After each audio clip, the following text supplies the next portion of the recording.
everyone, Dr. Saira here. I am the naturopathic doctor here at Vitamart.ca. So today we are going to be talking about how you can get a great night's sleep. So if you are not sleeping well, you are most certainly not the only one.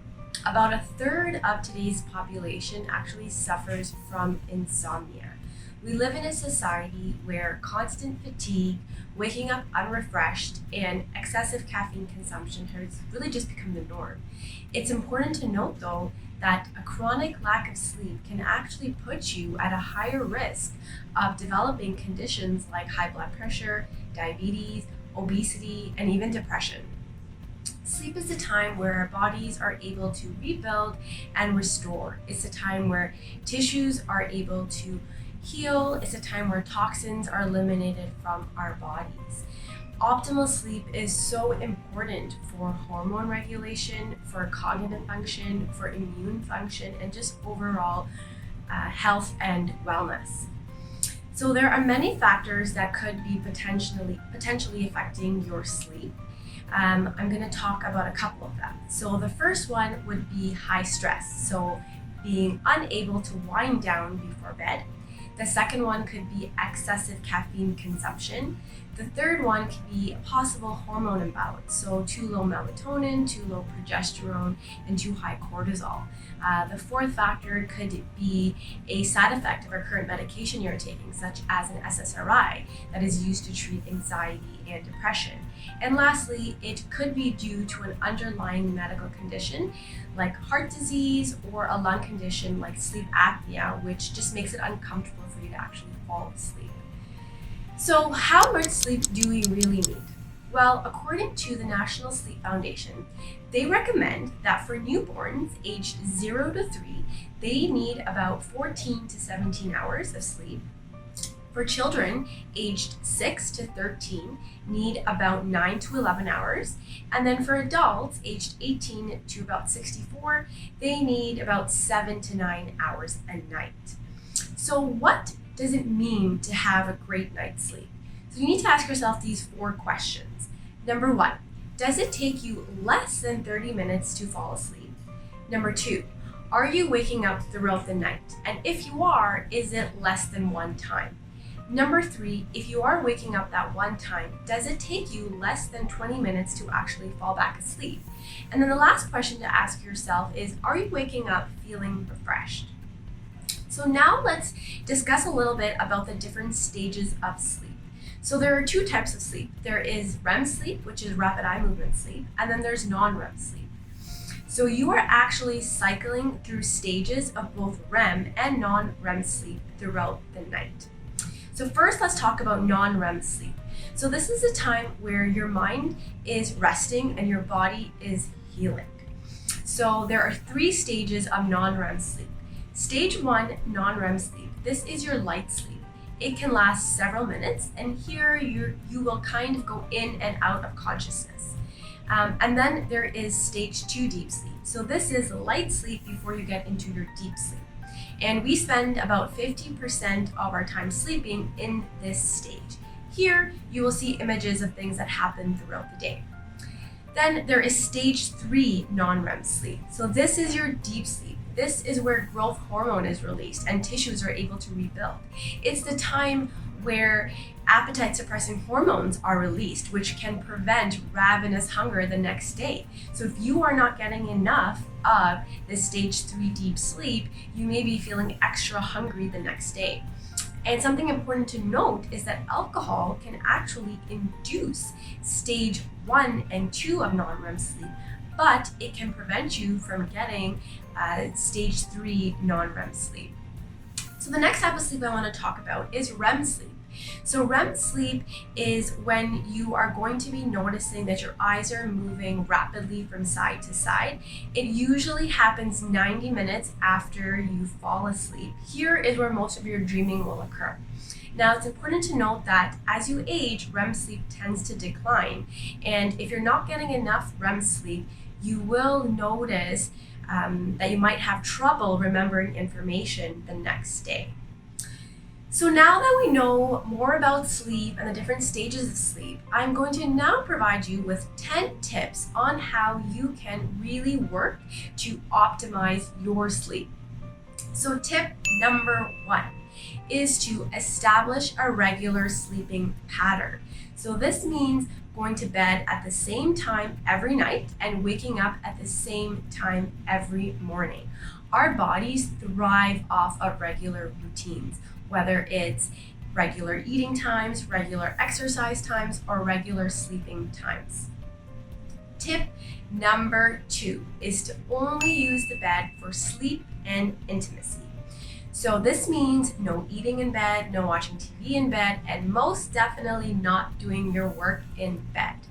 All of these activities can really prevent you from getting a good night's sleep. In fact, the number of hours that you are spending in bed should closely resemble the number of hours you are actually sleeping.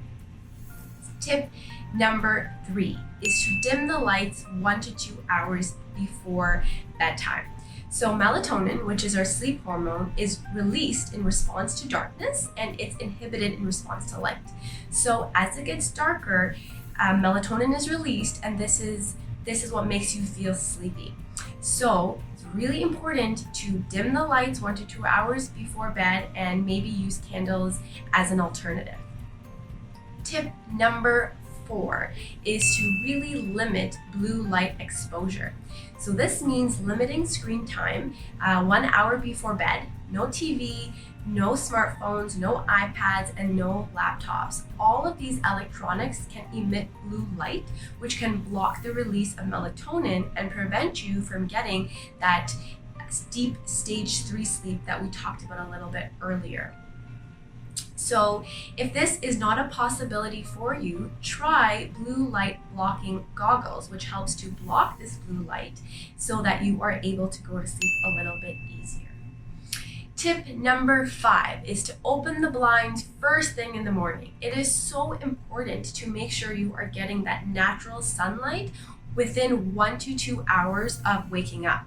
This signals your brain to stop producing melatonin and to start producing cortisol to help regulate that circadian rhythm so that you are feeling tired at night and energized in the morning. Tip number 6 is to limit heavy snacking before bed. So it's really important to cut off any kind of food at least 2 hours before you go to bed. And that meal should really be high in protein and low in sugar. This can help to prevent that spikes in blood sugar, which can help you sleep throughout the night and make sure you're not waking up at regular intervals during the night. Tip number 7 is to avoid caffeine after lunch. So it's really important to keep caffeine in the morning hours. Everybody metabolizes caffeine differently, where some people are more sensitive to caffeine than others. Now remember, caffeine is not only found in coffee, but it's also found in some teas, it's found in sodas, and it can also be found in chocolate. Tip number 8 is to establish a relaxation routine before bed. This one is my absolute favorite. It is so important to wind down at least 1 hour before bed. So this can mean taking a nice warm bath, sitting down, drinking some herbal teas, maybe even doing some stretches, practicing some yoga or some meditations. All of these activities will really help to reduce cortisol. And we know that high cortisol can block melatonin release. So it's really important to try some of these activities at least an hour before bed. Tip number 9 is to practice some breathing before bed. So my favorite technique is the 4-7-8 method. So this means you are going to breathe in for 4 seconds, you are going to hold for 7 seconds, and then you're going to exhale for 8 seconds. So this really helps to slow your heart rate, and it also helps to activate a sense of internal calmness and relaxation. Tip number 10 is nutritional supplementation. So if you find that the tips mentioned in this video are just really not doing it for you, you may need some extra support. So I'm going to talk to you about 3 supplements that are great for sleep.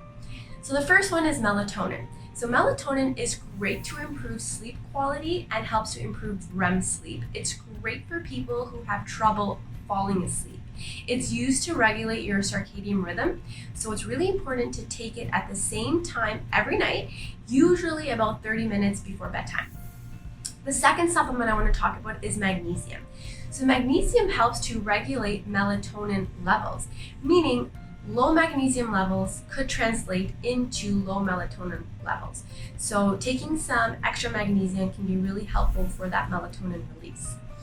The third and last supplement I want to talk about is L-theanine.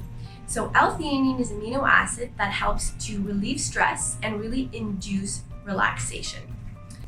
So treatment for insomnia is not a one-size-fits-all approach. There are several factors that can really affect the quality of your sleep, and these range from lifestyle choices to environmental factors to possible hormone imbalances to underlying medical conditions.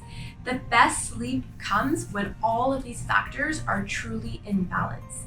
Addressing sleep disturbances that are caused by either lifestyle or environmental factors can really be addressed with some of these sleep hygiene tips that are outlined in the video.